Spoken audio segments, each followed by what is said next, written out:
And then in 1961, early 1961, I was posted as the first secretary, because I had been promoted to first secretary just by then, and went to Paris, to the headquarters, the political headquarters of Nato, which was in the Porte Dauphine in Paris.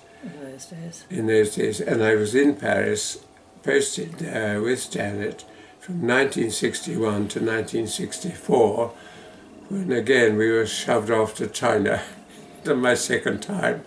So we succeeded a man called Peter Petrie, a most elegant man, who ended up as a secretary to the governor of the Bank of England. It turns out that he's now the 5th baronet, and he's Sir Peter Petrie now because he was a baronet. And he was married to a lady who turns out to have been the Countess of Oberndorf.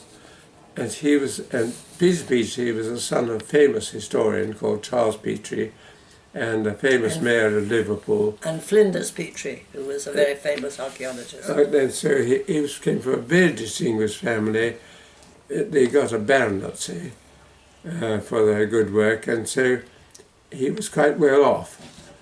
He lived in the 16th arrondissement of Paris, on, I think, the Avenue Mozart. Probably. In great style, and so when we arrived, we wondered if we could get a flat in the 16th arrondissement, but the man running the affairs in the Peking embassy said to us, no. In the Paris embassy? Paris embassy. It wasn't was it an embassy if it was with NATO? We were a delegation, the UK delegation to NATO. The trouble was that usually when you replace somebody in a post abroad, they go somewhere else, and you then can take over, thank you, and you can take over the flat. The flat he lived in, it's quite normal to do that. One moves out of the post and the accommodation, and you move into the accommodation. That didn't happen with replacing Peter Petrie, because I think they owned the flat, and there was no way that they were going to move out, so we had to find our own. And with the budget we were given, the only place we managed to find was actually just outside Paris in Boulogne-Billancourt. Boulogne-Billancourt, outside the Porte Saint-Cloud. That's right. It wasn't in the 16th. No, it wasn't. It was. But it had the big advantage that it was very close to where good friends of ours, Ruth and John Taylor, lived. They had moved to France, to Paris, several years earlier, and they were literally just round the corner, which was saved my life. Saved your life altogether. Because I didn't speak French. I'd learned German at school. I spoke a tiny little bit of French. And it was our first posting together. It was indeed. It was my first sort and of thank God it was a delegation to NATO, because we dealt with 14 other countries. I think there were 15 countries altogether in NATO. Not just the French. So we had friends who were Turks, friends who were Canadians, Turks, Americans, Germans, so that was really good. That was a very much easier entry into the diplomatic service for somebody like me. But we had to speak French, because when we moved about the town we had to speak Parisian French.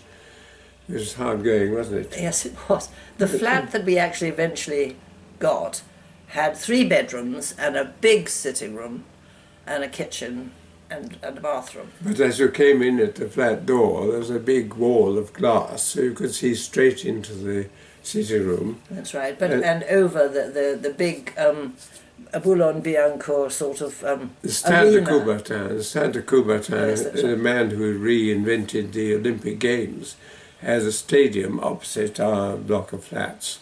And so you could look into it? Oh yes. We looked over it. And it's where de Gaulle put all the Algerians. When the Algerians were Algérie Française, remember at that time, the prisoners were put into the Stade de Coubertin, and we could see from our flat food being taken in to them.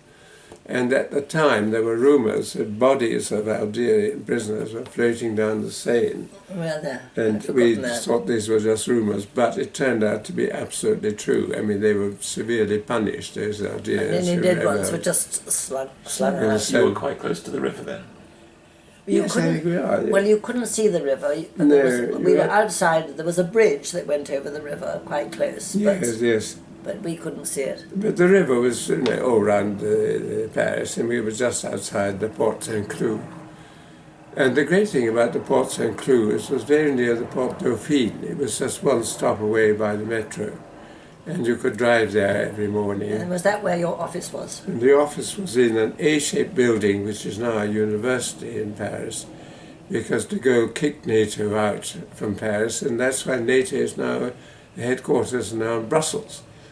So it was a very interesting time. You see, the last days of the UK delegation to NATO in Paris, and there were two delegations and an embassy. The British embassy next to the Elysee Palace, us stuck out at the Porte Dauphine, and OECD was in Paris then. It still is, I think. So that we were all administered by the British embassy, by a rather tough administration officer. He was a nuisance. We couldn't do anything. But we didn't see very much of them. I mean, we were much happier really with our very multicultural. And the great thing delegation. about the French we knew, they were all superb Frenchmen who spoke magnificent English because of NATO. So we could speak you could do French or English all the time in NATO. And well, now, so there we were, stuck there, and Janet I was pregnant and Jamie was coming Jamie up. was 2. It was coming up for 2, and I was pregnant and expecting John, and the embassy or the delegation doctor was a very, very old-fashioned one. He was a horrible doctor. And he insisted on measuring my stomach, the size of my stomach, and telling me that actually, this was in May or April, that my next child was due any minute now, and that he could tell from the size of the bulge. I said, absolute rubbish. I said, the size of his head, though, Di. It was the size of his head. As it turned out. Yes, it turned out. No, and I said, no, he's not due until July, and I'm hoping very much that he will be born on what is already a double birthday. My first son and myself have the same birthday, and he's due just about then. Anyway, he went on insisting it was going to be any minute now in May, and then I never saw him again because I decided I was certainly not going to have that doctor if I was in Paris. In Paris, so I was going to go back to the hospital where Jamie had been born. And that's actually what I did. And your mother, Millie, came out to look after. Yes, she looked after Alan. Jamie while Janet was home. And it was at that time that Jamie, in a fit of rage or in some peculiar way, he threw his trousers out of the window. We were on the 9th floor. We were on the 9th floor, and when we went to look, we saw they were hanging on the balcony of the 4th floor flat, a pair of children's trousers. And my mother went down and had to explain that les pantalons de mon grand-fils se dépendent sur votre balcon. Je m'excuse. Je m'excuse. Les Anglais, you know. Yes, I know. Why do they come wearing their trousers up to windows? Grandchild's trousers were hanging on my balcony.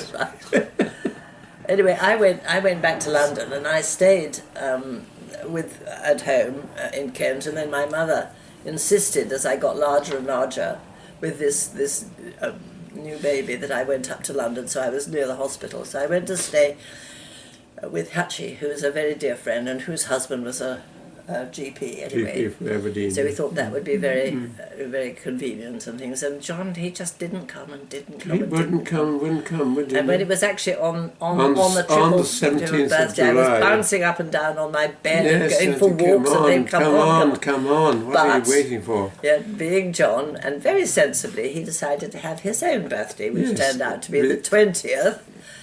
And my goodness, that was a tough battle because he came out when John was born. His head was so big that it was off the scale. Yeah. They usually measure a baby's head, come out. and his was infinitely off scale. And then it was yes, well, it was very nice anyway. And he weighed an enormous amount. He was 10 pounds. Jolly nearly 10 pounds. 10 pounds right. in weight. So everybody else seems to be around 7, but not John. No, not John. No. He was already making his mark, as they say. Absolutely right. And then when she came out with the baby, I went to the station, the Gare du Nord, to meet them, and there was a policeman, a gendarme on the gate, not letting people go through. And I said to him and my best friends, could I possibly go through? I think my wife is coming with my new baby. He said, Monsieur, c'est absolument défendu, absolutely forbidden. Allez-y, go on. And he opened the gate. Allez-y. Yes. Very, very French. It was like a very nice touch, wasn't it? Yes, I know. I know. Well, we enjoyed France very much, actually.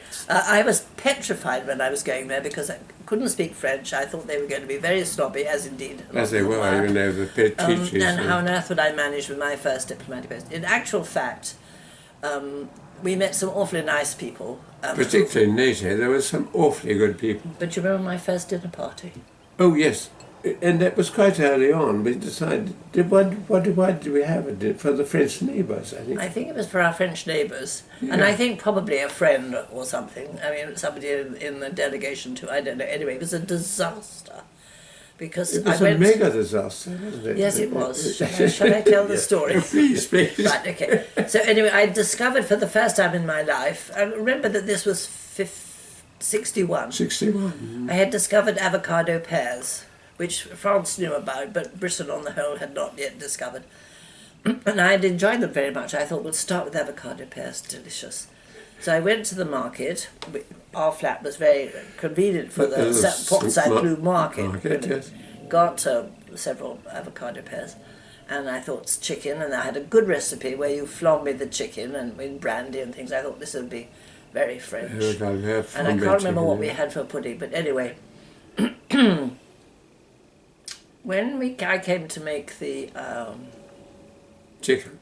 no, when I came to put the avocado pears out, I thought, yes, these are rather hard, but perhaps they sort of melt a bit. But anyway, we'll try. So we started with avocado pears. Sawing through them, I think. And they were inedible because, of course, they weren't ripe. Hard, and I hard hadn't as realised. rocks. The chicken had been a disaster in the cooking. They cooked it all right. I put the brandy in. I lit the match to try and light the brandy to flame it, and the match unfortunately had gone out, and I think had probably dropped it into the chicken. So I thought, well, I rescued it, but the next time I'm going to make jolly sure that I don't drop it and it really lights. So I lit another one, and peering over to make sure that it went there, the whole thing suddenly exploded in my face, and I clapped a hand to my face, and all my hair frizzled and fell into the chicken. Yeah. And my eyebrows. Eyebrows. And I hair. was left with a sort of very short fringe, blackened fringe here. And I was cooking this sort of shortly before the people came for dinner. So when they came to the door and knocked, and I opened the door and things, they said, "Oh, Janet, A new hairstyle. you've got a new hairstyle." And being me, and I never keep my mouth shut, what I should have said is, yes, It's I've all the decided, rage in London, isn't or it? something. I said, no, I said the trouble was, and I told her, and about clapping my hand to my face and all my hair falling into the chicken.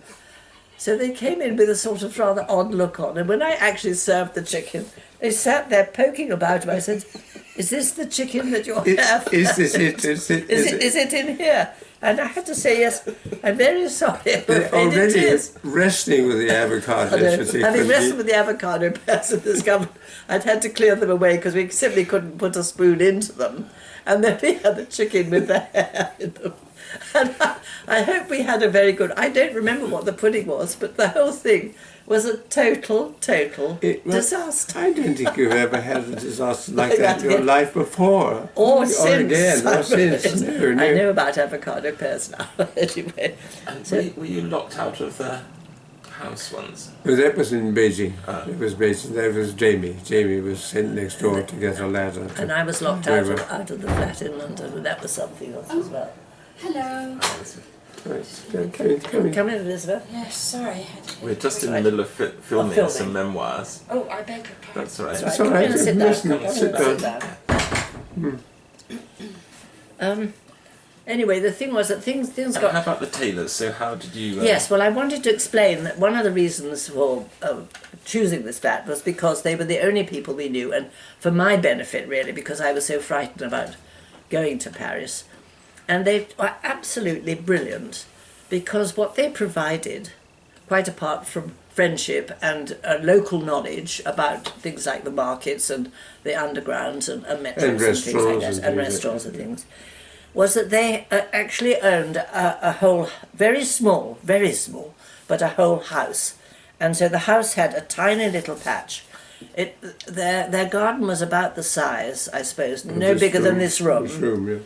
And their lawn was about the size of this table. But I'd never lived in a flat before. Well, that's wrong. We did have a flat in London, but it was a ground floor flat. Yes. So I could go out and stand on the ground and, plant the odd daffodil and things. Remember me planting 1 or 2 daffodils in your for your mothers. We put them in quickly. Sorry. Anyway, anyway, I got desperate being in a flat 9 floors up. And I used to ring up Ruth and say, would you mind if I just came and actually stood on your lawn? And she always was so sweet and said, no, do come. And I wouldn't interrupt anything she was doing, but I would just come and be able to actually stand on the ground and realise that actually life wasn't only lived on the 9th floor. We had a terrible time with, what is the French word for strikes? Grève. Yes. And on the 9th floor, it's not funny to be carrying a pushchair, a small toddler, a baby, and you're shopping. Potatoes, milk, avocado pears, 9 floors 9 up. floors. Because the electricity was off. Yes. The electricity strike. So there was endless that. Going down was all right. But going up 9 flights was horrible. Terrible. So that taught me never to live in a flat again. If we could possibly have very good. So, but then where did they go to school? Oh, they went to a little lycée, wasn't it? Well, John was too small. He was only just born, and we left when he was about 2. We were only in France for 2.5 years. 2.5 years, but then I was summoned to China. Yes, that's right. So Jamie went to a little, I can't remember the French word for it again, little infant school round the corner. And he wore a tablier, didn't he? He wore a tablier, and when John started to walk, he wore a tablier too. Yeah. And with the Taylor children. And there was a little Parc des Princes, what's it called? Parc des Princes. Well, it wasn't a playground. The French were not in those days. It was a park, and you weren't allowed on the grass, and you weren't expected to get your tablier dirty. So I'm not quite sure what you did, but you were just there, and you could walk about and perhaps kick a ball or something. But we went to Brittany a few times for. Oh yes, we did. Oh yes, well we went camping. We've told the story about camping, haven't we? No. Oh well. Yes. Well, I bought a tent. Yes, you did. The thing was that by the time John was born, well, he was still a baby. I mean, he'd only been born in July, and it was a terribly hot summer, incredibly hot, and we were sweltering away there without a garden, if you see what I mean. And although there was a balcony, there wasn't room for you to sit on it. No, just a something. So I said, we couldn't afford anything else. We must go camping. So Alan went out, and the sale was on, and he bought a tent which was in the sale, and it was in the sale because one of the zips didn't work, but that didn't mind because everything else was meant to work. And it wasn't one of the tents that I'd thought of, which was one of these cross things with a pole, like a scout tent. No. It was a room, it was 2 rooms. French tent. A French tent, well, 1 room in the front, 1 room in the back. And anyway, so we packed that in, and we didn't have any camping gear, so we took pillows and sheets and the odd blanket or something, and we set off, and I said, no, well, we'll have a campfire to cook on, it'll be great fun, and we'll sleep on the ground, but we had the tent had a tarpaulin at the bottom. I said, you dig a hole for your hip. I do know, because I was nearly a girl guide. Yes, and so we took spades. We took We took a little thing so that we could dig a hole for your hip, which was the thing that made sleeping on the ground okay. And we drove to Normandy, which was the nearest place. And there were lots of camping sites. They were all full. Eventually found one where there was a man who was, and his family, who were just about to leave, weren't they? Yes, they were. So we drove in and said, could we take your place? And he said, certainly. And they were all packed up and about to go, and we started taking ours out, and they could tell at a glance that we had never done this before. It wasn't that sort of a tent that we were used to. No, no. And we laid out these endless array of Yeah, sticks and yeah. poles and things, looking at them in utter disbelief. And a very kind man said, "Would you like us to help you put it Were up?" they Dutch, Simon? No, they were French. They're French. They were very nice French. Yes, they're So we French. said, well, that would be terribly right. Give Well, I mean, assistance. having spent about 20 minutes, half an hour not Looking getting at anywhere, it, no.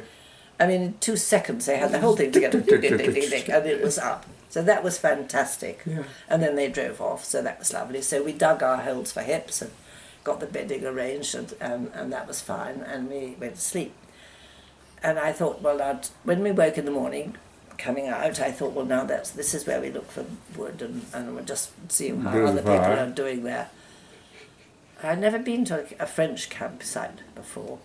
Got out, looked around.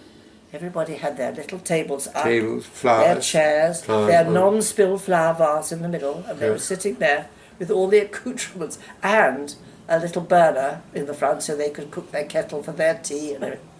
I looked at them in absolute astonishment. I know. It And was thought, it was an eye-opening I've got time. a lot to learn about camping in France. We better go and buy some. Anyway, I don't know how, I think we brought provisions, so we had breakfast without building a campfire. There wasn't a sort of canteen then. I didn't think there was. No, it was just a site. It was just a field, site, just that's a right. field, And you just expected to bring everything. bring everything. And in. so our first shopping was actually to a camping shop where we bought a camping gas Yes. and a table and some chairs. And we didn't buy the non-spilled flower vase. No, no, but no, anyway, no, no, no. we bought everything Yes, else. yes, that's right. And we were by the sea. So that was absolutely splendid. We had a mother's help in those I days. think we were in the tent, you, me, and the girl, and 2 babies. I mean, John and Yes, I think the girl was possibly allowed to sleep in the front, so she had a certain amount of privacy. yes, she probably But slept John outside. anyway was in a carry A cot. carry cot, yes. The top of our yes. Yeah. thing. So anyway, so that was our first camping thing, and We had a It was great. better camping in our 3rd year. We went to Saint Tropez, and yes, but that was splendid. We were very short of cash, my God, we were poor. weren't and we left the boys with this nanny. By this time, it was a rather better one girl. It was in our 2nd or 3rd year, I think.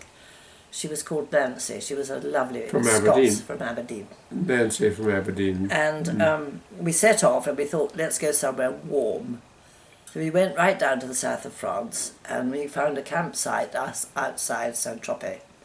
And we spent a week there visiting the villages that are on the top of hills and are surrounded by a wall. Very You know, difficult the to get into. typical French villages on top of a hill.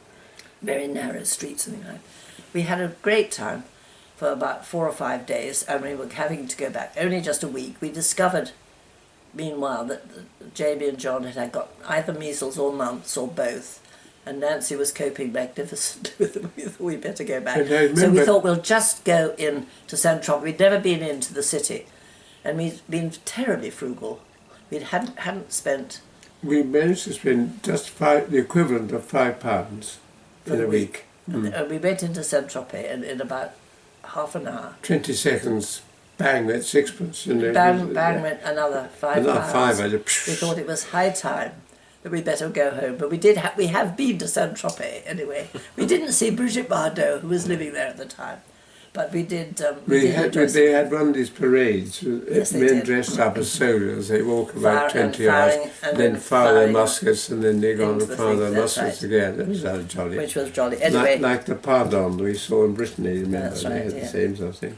But overall, you remember it as being a happy time in yes, France. yes. And it was a huge learning curve, as I think... we Enormous learning curve, learning yes. curve. But it was fun, and we actually discovered Brittany, which we loved. It was fantastic, and we discovered oysters there. And Oh, just having white wine oysters. and oysters was just oh, lovely. I yes, went on a cookery course.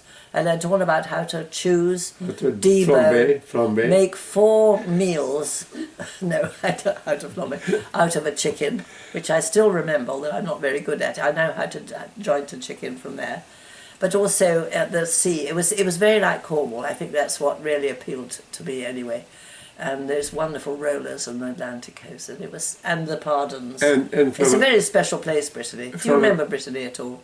Only from later. Yes. but from a professional point of view, when I was sent to a colony that spoke French in Zaire, I of course had had 2.5 years speaking French in Paris.